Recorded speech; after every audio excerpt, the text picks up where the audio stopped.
امروز ما درباره آینده گپ زدن می‌آموزیم. یعنی ما امروز زمانی از همه عادی زبان انگلیسی زمانی future simple رو می‌آموزیم. رفتیم.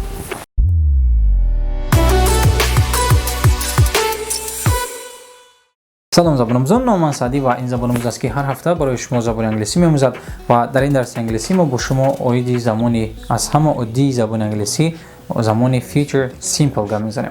زمانی future simple به نهایت زمانی ساده است، زمانی آسان است و همگی و یک نشانه دارد که ما با آن می‌توانیم در زمانی آینده گپ بزنیم، نیت‌های خود را بگوییم، فکرهای خود را بگوییم و نقشه‌های خود را ابراز کنیم. برای از چنین درس‌ها بخبر نماندن با صفحه ما در فیسبوک و با کانال ما در یوتیوب حتما ابونه شوید و زنگوله را پخش کنید تا اینکه هفته دیگر از درس‌ها پیش از دیگران خبردار شوید. What? The future simple tense زمانی آینده عادی با مثل زمانی آینده زبان تاجیکی عمل را می‌فهماند که وای در آینده اجرایش وای در آینده به نقشه گذاشته شده است. What? وای عین حال اجرا نمی‌شود، وای از این بعد یک روز پس، یک ساعت پس، یک سال پس در آینده رخ می‌دهد.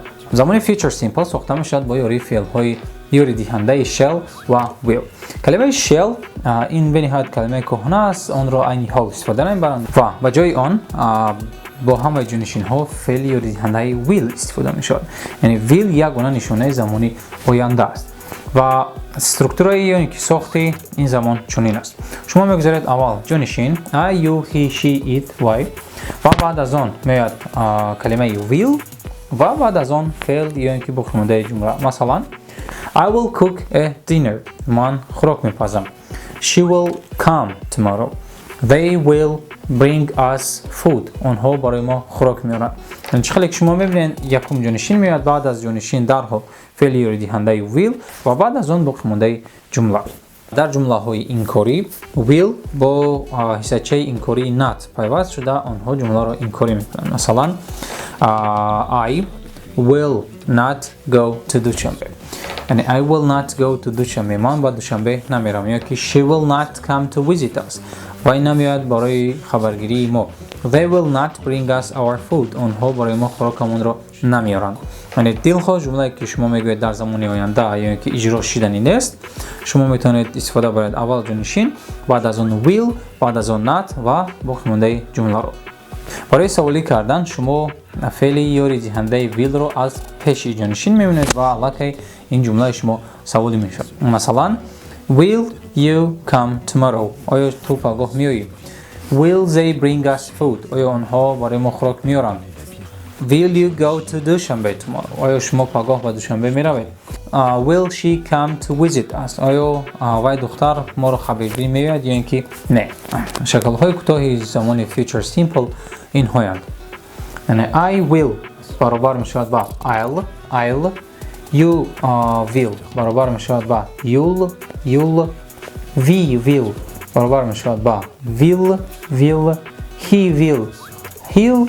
She will. She'll. They will. They'll.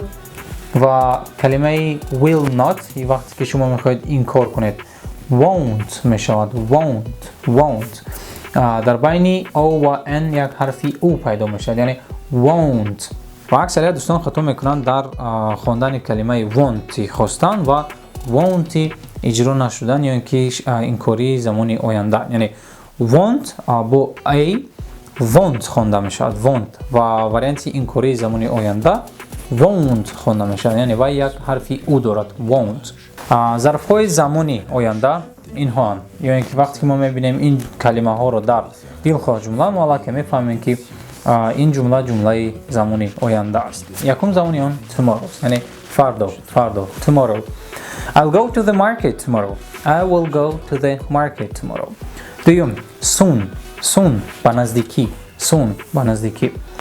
Don't worry, he will be here soon. Don't worry, پروا نکن. He will be here soon. وای در اینجا به نزدیکی میاد، یعنی به قریبی به نزدیکی وای در اینجا میاد. کلمه دیگر next day, next week, next month, next year. یعنی روزی آینده، هفته آینده، ماه آینده و سال آینده. مثلا there will be another meeting next week. هفته آینده یک بخوری دیگر میشود، یعنی another meeting.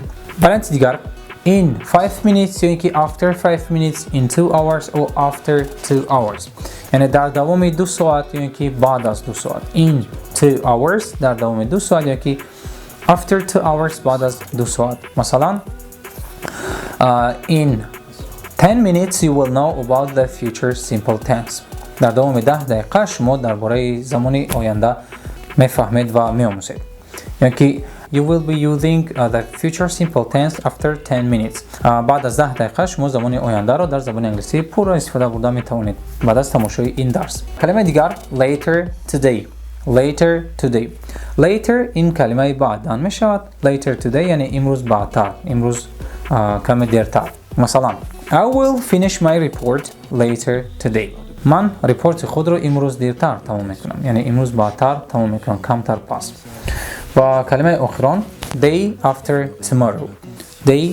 tomorrow اخران نشانه این زمانی آینده است که وای ترجمه میشود همچون یک روز بعد یعنی day after tomorrow پگاه نه روزی دیگر یعنی یک روز بعد My teacher will come back from the New York on the day after tomorrow یعنی معلم من از نیویورک برمیگردد فردای دیگر پگاه نه روزی دیگر یعنی فردای دیگر معلم من از امریکا برمیگردد از نیویورک برمیگردد یکی از دیگر نشانه های زمان آینده این استراکچور going to be است going to be ترجمه میشود همچون نیت داشتن و مقصد داشتن وقتی که ما میخوایم در برای نقشه های خود در آینده گپ بزنیم یا که نیت های خود را در آینده ابراز کنیم ما از will استفاده نمیبریم بلکه ما از استراکچور going to be استفاده میبریم going to be تصریف میشود به هر یک جانشین موافق تقسیماتی فعلی to be یعنی فعلی to be با I am میشود با he she it is میشود و با you are میشود مثلا I'm going to buy a new car من نیت دارم که یک ماشین نو خرم